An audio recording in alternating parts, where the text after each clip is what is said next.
한 통계에 의하면 대한민국 전체 인구 중 약 절반이 고향을 떠나 살고 있다, 그렇게 말합니다. 그래서 설이나 추석 등의 명절 때가 되면 사람들은 고향을 찾아가고요. 우리 상남교회 성도님들도 고향을 찾아 많이 떠나간 것 같습니다. 오늘날 우리 현대인들의 일상이 얼마나 분주한지 모릅니다. 그나마 명절이 되니 잠시 멈추어서 주위도 돌아보게 되고 세월이 신속하게 지나가는 것도 느끼게 되고 인생도 또 생각하게 되는 겁니다. 특별히 죽음에 대해서 자연스럽게 생각하는 기회를 얻게 되는 것, 그것이 추석이 우리에게 주는 가장 큰 유익이 아닌가 생각해 봅니다. 성경은 분명히 증거합니다. 누가 참 제자이고 누가 인생을 정말 잘 아는 사람인가? 바로 죽음을 생각하는 사람이다, 그렇게 성경은 말합니다. 전도서 7장 2절 4절에 보면 그런 말씀이 확실히 나오죠. 우리 함께 한번 한 목소리를 읽습니다. 초상집에 가는 것이 잔치집에 가는 것보다 나으니 모든 사람의 끝이 이와 같이 됨이라. 산 자는 이것을 그의 마음에 둘지어다. 4절입니다. 지혜자의 마음은 초상집에 있으되 우매한 자의 마음은 혼인집에 있느니라. 아멘. 그렇지요.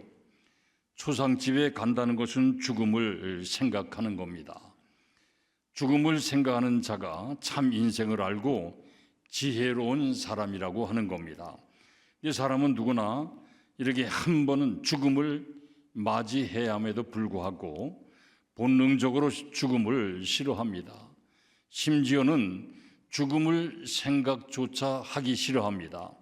오죽하면 죽을 사자라고 빌딩에서 아예 4층을 4층이라 안 적고 F라 이렇게 적는 그런 건물들이 많습니다. 아마 이런 나라는 아마 우리나라밖에 없지 않을까. 남녀노소를 막론하고 다 그렇습니다. 어떤 사람은 죽고 싶다 말은 하지만 사실은 내가 너무 힘들어 좀 편안하게 살면 좋겠다, 그런 말이지 정말 죽고 싶다는 뜻은 아닐 겁니다. 모든 인간은 죽음을 싫어하고 누구나 영원히 살고 싶은 본능이 있습니다. 하나님께서 주신 본능이죠. 전도서 3장 11절 상반절에 또 사람들에게는 영혼을 사모하는 마음을 주셨느니라. 영혼을 사모하는 마음이란 영생의 본능을 의미합니다. 그래서 그런지 누구나 오래오래 살기를 원합니다. 그리고 불신자들조차 막연하기라도 내세를 소망하며 영원히 살고 싶어 한다는 그런 사실입니다. 근데 이렇게 오래오래 사는 게 좋기는 한데 문제가 있죠. 행복하고 건강하게 오래오래 살면 참 좋습니다. 근데 잘못하면 질병과 우환에 시달리면서 고통 속에서 오래오래 살게 되면 어쩔까? 그러면 어떻게 될까? 요즘 고령화되면서 여러 가지 많은 이야기를 듣게 됩니다. 100세 시대 좋기는 한데 어쩐지 겁이 납니다. 오래 살면서 혹시 노후에 내가 중병에 걸리면 어떻게 할까? 아이들한테 그 짐이 되는 것은 아닐까? 비참해지는 것은 아닌가? 혹시 심각한 치매에 걸려 가족도 알아보지 못한 채 그렇게 사는 것은 아닌가 하는 그런 두려움도 있습니다. 얼마 전 신문에 보니 작년 우리나라에 100세 이상 된 어르신들이 8,929명이었다고 합니다. 그분들 중에 다행히 건강하신 분도 꽤 많이 계시지만 반대로 병환 중에 계신 분들이 상당수 된다고 하는 겁니다. 특별히 치매 환자가 65세 어르신 가운데 16%가 치매 환자가 된다고 하지요. 이런 말 들으면 이야, 정말 오래 사는 게 무조건 축복인가, 좋은 것인가, 그런 생각 들 때가 있습니다. 그러므로 우린 그냥 오래 사는 것이 아니라 건강하게 오래 살 수 있도록 관리도 잘하고 특별히 우리는 기도해야 될 겁니다. 그런데 육신의 건강, 오래 사는 것보다도 더 중요한 것, 바로 영생의 문제입니다. 영생을 얻는 거죠. 하나님의 아들 예수님이 이 세상에 오신 목적, 한마디로 우리에게 영생을 주러 오셨다고 말씀합니다. 예수님께서 주신 이 영생 얻을 수 있고 누릴 수 있다면 우리는 이 세상에 사는 동안도 행복할 수 있고 죽음 넘어 저 내세 천국에 들어가서도 영원히 행복하게 살게 될 줄로 믿습니다. 아무쪼록 오늘 말씀으로 이 귀중한 영생을 누리시는 우리 모두가 되시길 축원합니다. 로마서 6장 23절을 보시면 예수님이 이 땅에 오신 목적이 영생을 주시기 위해서 이 땅에 오셨다 말씀합니다. 로마서 6장 23절 우리 함께 읽습니다. 죄의 삭은 사망이요 하나님의 은사는 그리스도 예수 우리 주 안에 있는 영생이니라. 아멘. 예수님께서 이 땅에 오신 목적, 십자가 지신 목적이 바로 우리에게 영생을 주시기 위함이다. 아주 목적을 확실하게 말씀합니다. 태초에 하나님께서 인간을 창조하셨을 때 인간은 본래 영생하도록 창조되었습니다. 그런데 아담과 하와가 범죄함으로 말미암아 죽을 수밖에 없는 존재가 되었고, 그러나 예수님이 이 땅에 오셔서 십자가 대속을 통해서 다시 그 죄의 문제를 해결하시고 인간에게 다시 영생을 주신 겁니다. 인간이 죄 때문에 죽을 수밖에 없는데 예수님 때문에 영생 얻게 되었다는 말씀. 그런데 이 영생의 문제를 이야기하면 우리가 먼저 생각할 것이 있죠. 그것이 뭐냐면 많은 사람들이 가지고 있는 영생에 대한 오해입니다. 영생의 본질은 길이가 아니요, 얼마나 오래 사느냐, 길이 아닙니다. 영생 그러면 오래오래 사는 것, 영원히 사는 것, 뭐 그렇게 생각하는데 사실은 오해입니다. 영생이란 말 자체가 그런 오해를 불러일으킬만 합니다. 한자로나 영어로나 오해하기 딱 맞지요. 영자가 길 영자죠. 영생은 길게 오래 사는 것으로 먼저 생각하고 또 그렇게 오해하지요. 영어도 이터널이란 영원한 단어 때문에 오래오래 영원히 사는 게 영생이로구나, 그렇게 쉽게 생각할 수 있지만 영생의 본질을 정확하게 말하지 못하고 있습니다. 물론 전적으로 틀린 것은 아닙니다. 그러나 중요한 것은 영생의 본질은 삶의 길이가 아니라 삶의 질이다, 그렇게 말할 수 있어요. 길이가 아니라 질, 이것이 우선해야 된다, 그 말이죠. 무슨 말인가 하면 만약 오래오래 영원히 산다, 고통 가운데 오래오래 영원히 산다면 그건 축복이 아닙니다. 저주죠. 그걸 영생이라고 그 말하는 게 아니라 오히려 그것을 영적인 사망, 영원한 사망, 그렇게 이야기합니다. 더욱이 어떤 사람은 영원히 살고 어떤 이들은 그렇지 못한 게 아니라는 사실이요. 신자든 불신자든 의인이든 악인이든 모든 사람이 영원히 사는 것은 맞습니다. 중요한 것은 어떤 삶을 살았느냐, 삶의 질, 바로 이것입니다. 성경은 분명히 증거합니다. 모든 사람이 현세에 살다가 육체의 죽음 이후에 내세에 영원히 산다. 근데 내세는 두 군데, 천국과 지옥이요. 누가복음 16장에 나오는 거지 나사로와 부자 이야기를 보면 나사로는 사후에 천국에 들어가 살고 있고 부자는 음부, 그 지옥에 들어가 살고 있다. 둘 다 계속 영원히 살고 있는데 전혀 다른 삶을 살고 있습니다. 기쁨으로 영원히 사는 게 영생이고 고통으로 영원히 사는 것은 영생이 아니라 영원한 사망이에요.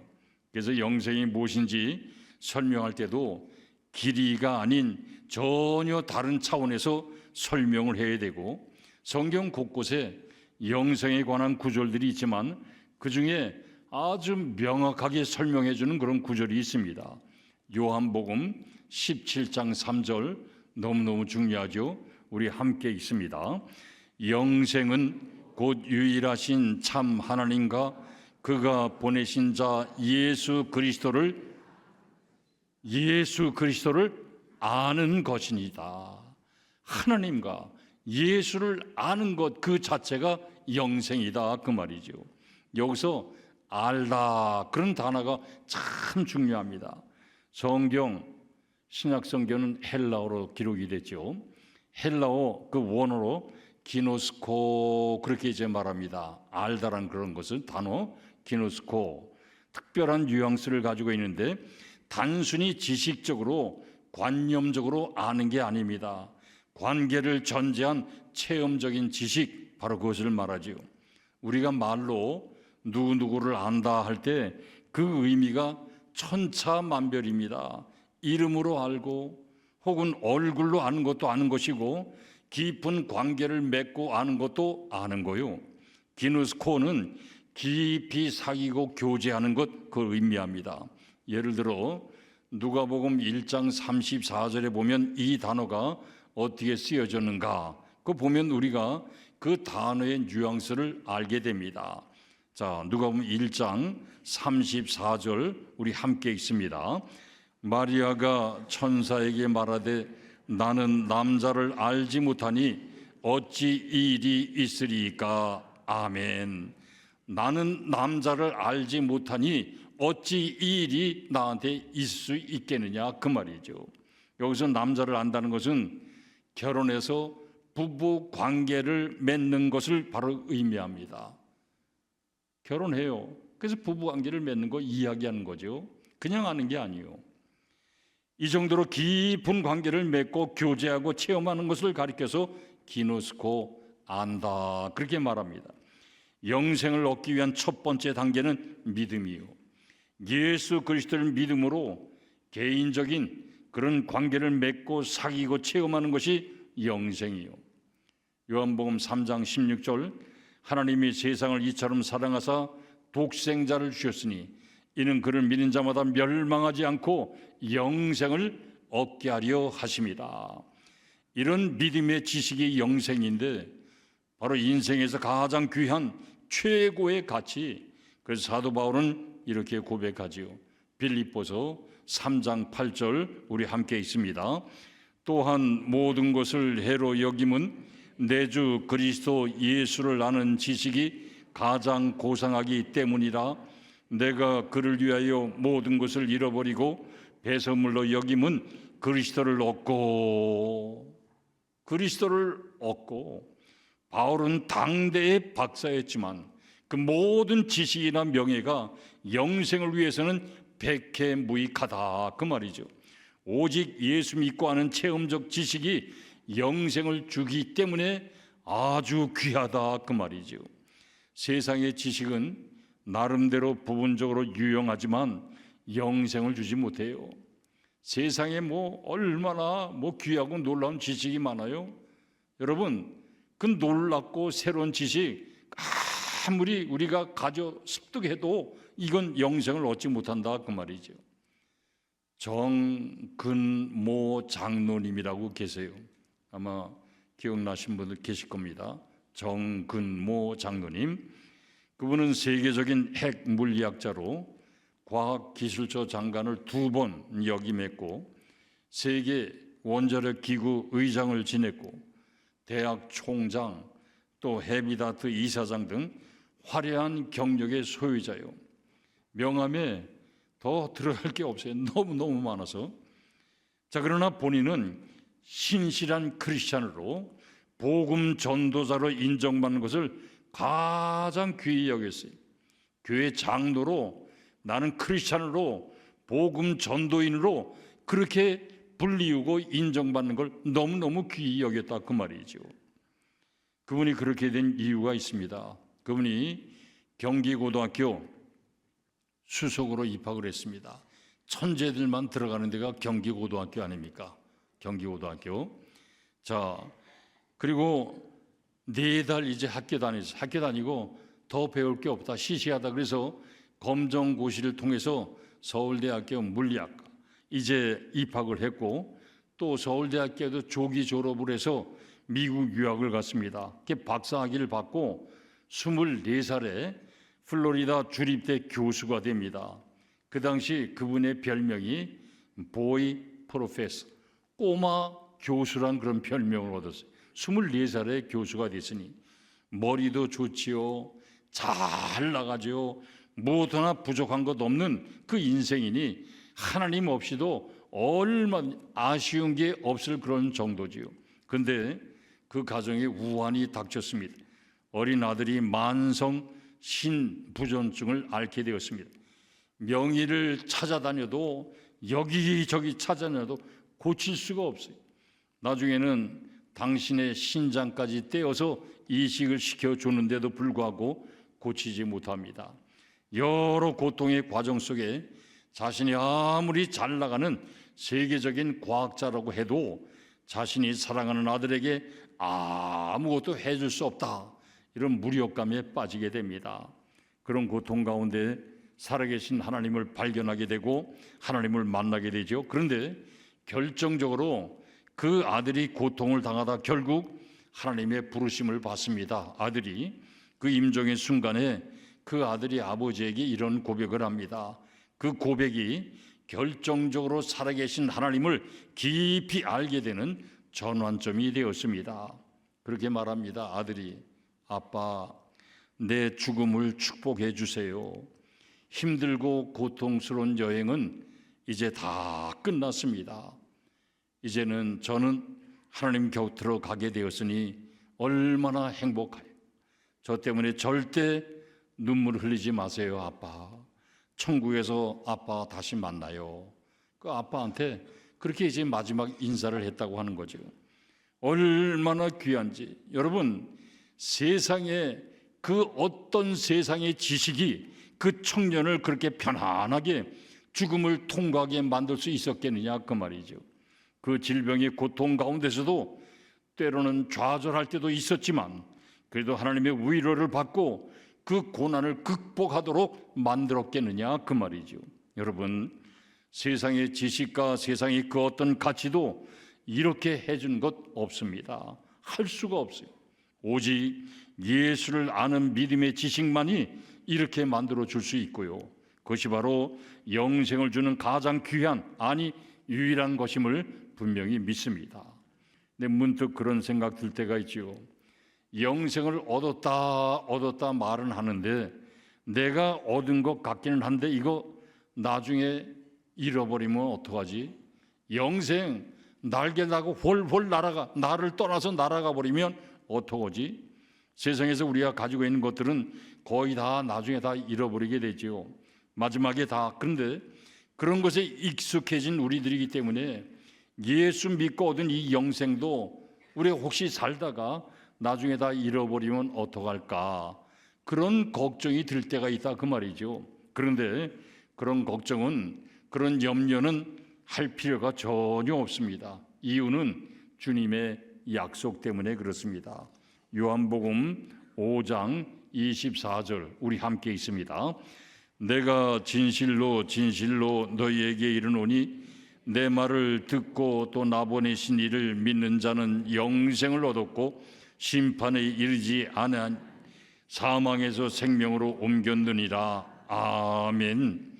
예수님은 우리가 믿음으로 이미 영생을 얻었고 사망의 동네에서 살다가 이제는 영원한 생명의 동네로 완전히 이사 갔다, 그런 말이죠.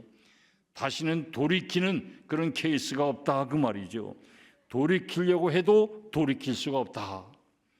요한복음 10장 28절에 보면 예수님이 또 이렇게 말씀합니다. 같이 읽습니다. 내가 그들에게 영생을 주노니 영원히 멸망하지 아니할 것이요 또 그들을 내 손에서 뺏을 자가 없느니라. 그들을 주신 내 아버지는 만물보다 크심에 아무도 아버지 손에서 빼앗을 수 없느니라. 아멘. 아무도 아버지 손에서 빼앗아 갈 자가 없다, 그 말이죠. 여기서 빼앗는다는 말은 낚아챈다는 그런 뜻이 있어요. 탁 하고 낚아챈다. 탁 낚아챌 자가 없다. 마귀 사탄이 아무리 낚아채려고 해도 낚아챌 수가 없다. 세상의 환난, 고통 어떤 것도 낚아채지 못한다. 왜냐? 하나님이 우리를 꽉 잡고 있기 때문에 절대 세상이 그 어떤 것으로 낚아챌 수가 없다. 여러분 생각해 봅시다. 내가 꽉 잡고 있는 것하고 아니면 내가 붙잡혀 있는 것하고 어느 것이 더 안전할까? 내가 잡고 있는 것하고 내가 잡혀 있는 것하고 어느 게 더 안전할까, 그 말이지요. 심리적으로는 내가 꽉 잡고 있을 때가 더 안전할 것 같아요. 심리적으로 우리가 보면. 그런데 시간 지나면 나는 힘이 빠지고 연약한 존재 아니에요? 그러니까 꽉 잡았다가도 놓을 수밖에 없는 그런 존재예요. 그럼 뭐가 안전할까?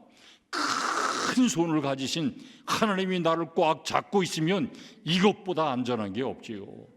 그 크신 하나님의 손으로, 그 능력이 많으신 하나님이 그 큰 손으로 우리를 붙잡고 있으니 그 세상에 어떤 것이 떼어놓을 수 있겠느냐, 그 말이죠. 절대 그럴 수 없다는 거죠. 자, 여러분, 큰 손을 가지신 하나님 아버지께 우리가 붙잡혀 있다. 어린 시절 아장아장 걷기 시작할 때 아기들, 엄마 아빠가 사랑스러우니 아기를 걸려요. 그렇죠? 왼쪽은 엄마, 오른쪽은 아빠가 양쪽 손에 붙잡고 아기를 걸립니다. 그런데 꼬마니가 가다 보면 조그마한 돌이 있어도 돌부리에 걸려서 휘청해요. 그러면 그냥 걸려 넘어지도록 그냥 놔둡니까? 아니죠. 왼쪽에 엄마, 오른쪽에 아빠가 손을 번쩍 들어서 돌부리를 띄어서 또 앞에다 또 놓지 않아요? 넘어지게 놔두는 것이 아니라 더 꽉 붙잡잖아요. 그리고 들어올리죠. 그러면 휘청하지만 다시 똑바로 선다, 그 말이죠. 바로 그겁니다. 내가 고사리 같은 손을 놓치는 그 순간에도 아버지, 어머니는 큰 손으로 꽉 붙잡고 있어서 아기가 넘어지지 않습니다. 마찬가지요. 하나님 아버지가 꽉 잡고 하나님 아버지가 그 큰 손으로 우리를 꽉 잡고 우리가 걸어가지만 꽉 잡힌 채로 걸어간다. 때로는 우리가 넘어질 것 같지만 우리를 낚아채므로 말미암아 다시 들어줌으로 말미암아 오히려 당당하게 설 수 있고 걸을 수 있다는 사실을 꼭 여러분 기억하셔야 됩니다. 여러분, 이것보다 귀한 게 없지요. 그러니 뭡니까?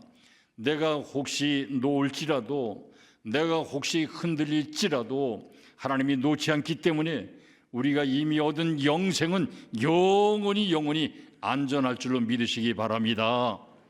믿으시기 바랍니다. 안전해요. 이 영생이 날개 달고 홀홀 날아가는 게 아니에요. 한번 너는 내 아들이다, 내 딸이다, 내 자식이다 그러면 하나님의 호족에 적히면 그 하나님의 자녀가 됩니다. 더 이상 뭐 할 말이 없는 거예요. 영생의 확신. 여러분, 그 영생의 확신, 우리는 영생을, 우리에게 주어진 영생 누리기만 하면 된다, 그 말이지요. 영생에 대한 또 하나 오해가 뭘까요? 죽음 이후에 영원한 천국에 가서 영원히 사는 것, 영원히 누리는 것을 영생이라고 하는데 그거 아닙니다. 여러분, 영생은 하나님을 아는 것, 예수님을 아는 것이니 시작은 죽어서 영생이 아니라 이 세상에서부터 영생을 누리게 된다, 그 말이죠. 하나님을 만난 그 순간부터, 하나님을 믿는 그 순간부터, 예수님을 알게 된 그 순간부터 영생은 시작이 된다, 그 말이죠. 그리고 육체의 죽음을 통과해서 영원한 천국까지 쭉 이어지는 것. 그러니까 영생은 현재 진행형인 동시에 미래 진행형이다, 그렇게 말할 수 있습니다. 이어지는 거죠. 미래만이 아니요, 지금부터 영원토록 누리는 것이고.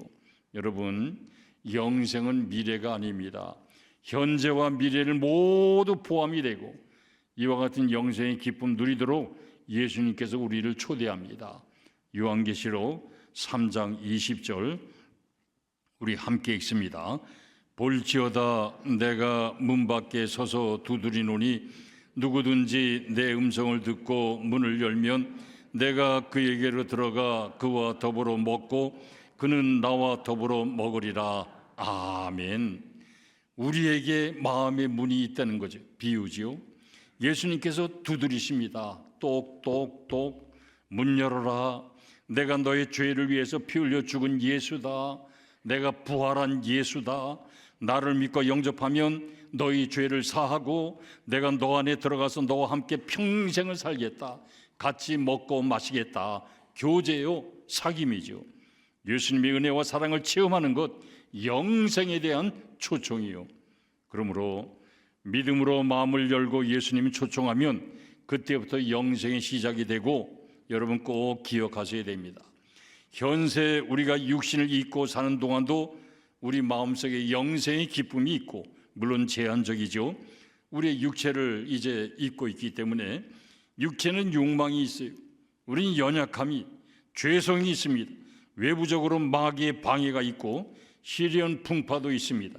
그러니까 우리는 때때로 흔들릴 수가 있고, 그래서 이 영생의 기쁨이 약간씩 훼손될 수는 있지만 그럼에도 불구하고 영생의 기쁨은 우리 속에서 계속 진행되고 있다는 사실, 여러분 확실히 아셔야 됩니다.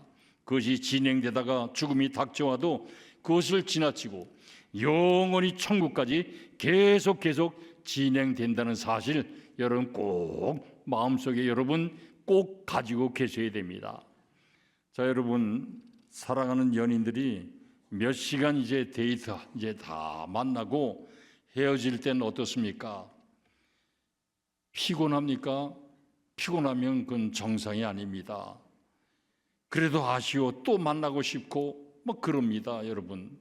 자, 그렇죠. 그래서 또 보고 싶고 또 헤어지면 또 보고 싶고, 그래서 하는 게 뭐예요? 결혼 아닙니까? 그래서 결혼하자. 그래서 1년 살고 5년 살고 10년 20년 살고, 그러면 어떻게 20년 살면 이야기거리가 떨어질까요? 아니죠. 특별히 우리 예수 믿는 사람들은 이야기거리가 얼마나 많아요. 너무너무 많죠.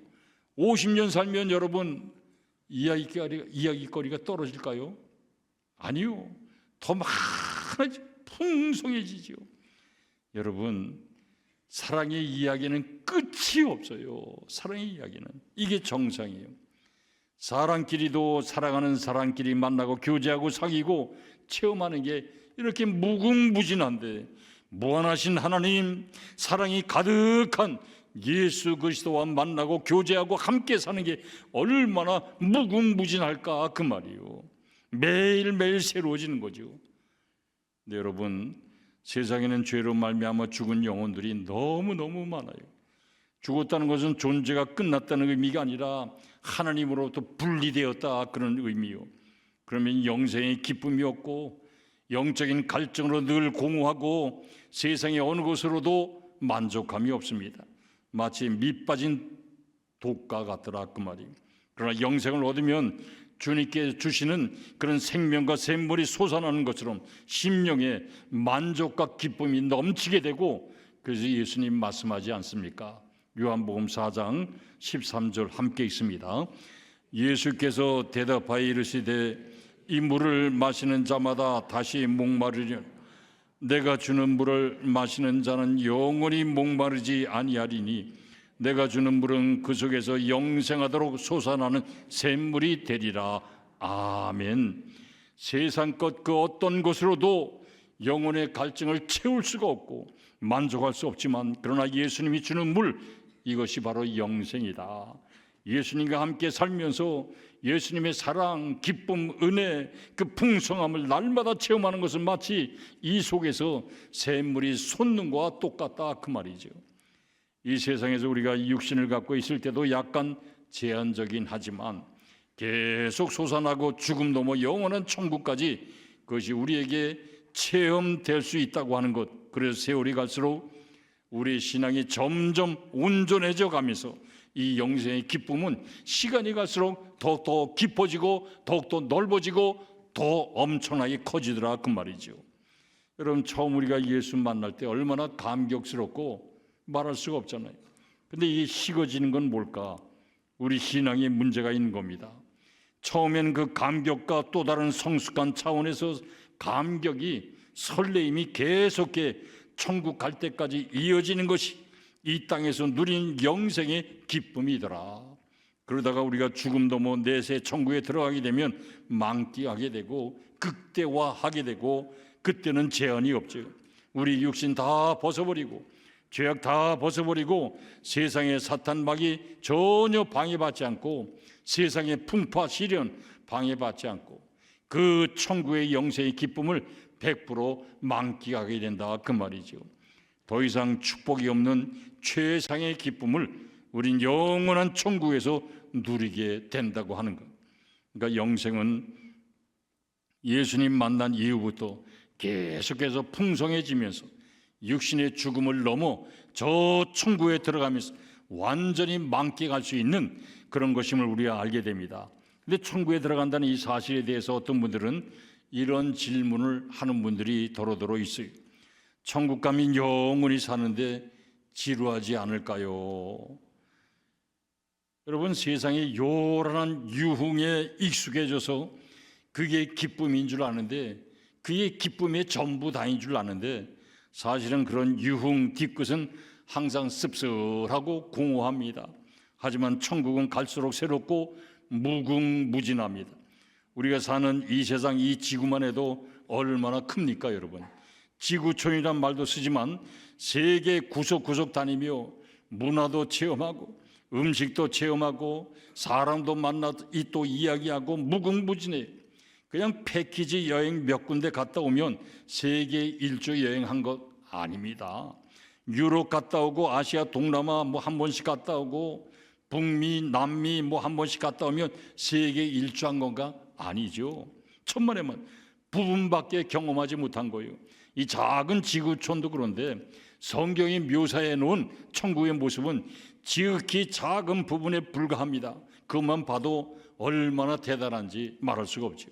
천국은 광대무변한 곳이다, 그렇게 말할 수 있죠. 천국 일지를 향유하는 데는 아마 시간이 영원히 걸리고도 남을 거예요. 그래서 천국에서 영원히 살아도 지루함이나 곤태를 느낄 틈이 없다고 하는 것, 순간순간마다 도처에 하나님께서 깜짝깜짝 파티를 준비해 놓으셨을 거고 하나씩 영원히 맛보게 해 주실 것이고, 지금은 아쉽지만 성경에 묘사된 것만 장차 들어갈 내세 천국을 한껏 우리가 상상하고 소망하는 것 참으로 필요합니다. 계시록 21장 3절 4절 하나님과 함께하는 자체가 얼마나 그 영생인지, 그 자체가 영생이 함께 있습니다. 내가 들으니 보좌에서 큰 음성이 나서 이르되 보라, 하나님의 장막이 사람들과 함께 있음에 하나님이 그들과 함께 계시리니 그들은 하나님의 백성이 되고 하나님은 친히 그들과 함께 계셔서 모든 눈물을 그 눈에서 닦아주시니 다시는 사망이 없고 애통하는 것이나 곡하는 것이나 아픈 것이 다시 있지 아니하리니 처음 것들이 다 지나갔음이로라. 아멘.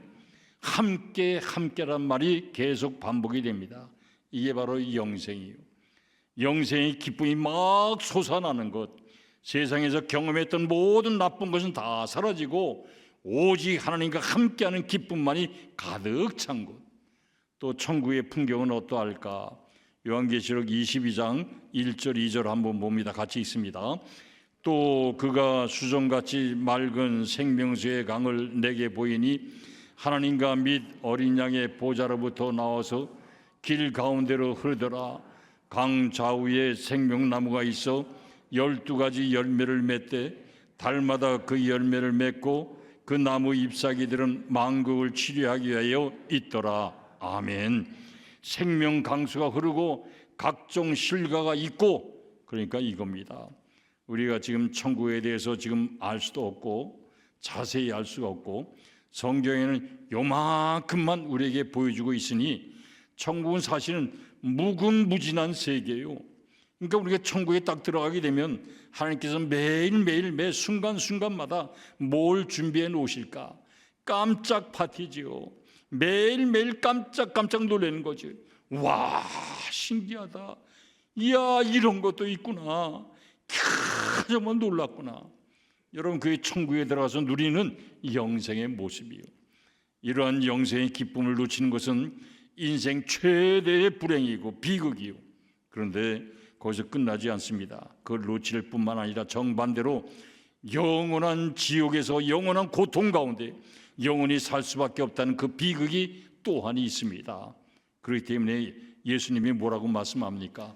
마태복음 18장 9절 우리 함께 있습니다. 만일 내 눈이 너를 범죄하게 하거든 빼어내 버리라. 한 눈으로 영생에 들어가는 것이 두 눈을 가지고 지옥불에 던져지는 것보다 나으니라. 아멘. 죄 때문에 못 들어간다면 차라리 눈을 뺄 정도로 예수 믿고 죄사함 받고 영생 얻고 천국 가라, 그런 말씀이에요. 지옥불에 떨어지기 싫으면 얼마나 중요하면 예수님께서 이 정도로 과장을 해서 말씀을 하실까, 그 말이지요. 말씀을 정리합니다. 오래오래 사는 것 축복이요, 그러나 건강하게 오래 사셔야 됩니다. 관리 잘 하시고 기도도 많이 하시고, 근데 더 중요한 것 잊어서는 안 됩니다. 이 세상 현세에서 오래 살든 잠시 잠깐 살든 어떤 형편과 처지에서 살든 상관없이 행복할 수 있는 비결은 영생을 얻는 것, 이것밖에 없습니다. 그리고 지금부터 내세 천국 들어가기까지, 아니 영원 무궁하도록 천국 영생의 기쁨을 만끽하게 되는 것. 부디 이번 추석 연휴에 이 진리를 다시 한번 마음속에 새기시고 죽음에 대해 묵상하면서, 그리고 우리 가족과 친지들에게 이 영생의 복음을 꼭 전파할 수 있기를 바랍니다. 늘 같이 살아가는 가족과 친지들 가운데 영적인 이상 가족이 있으면 얼마나 슬픈 일이요.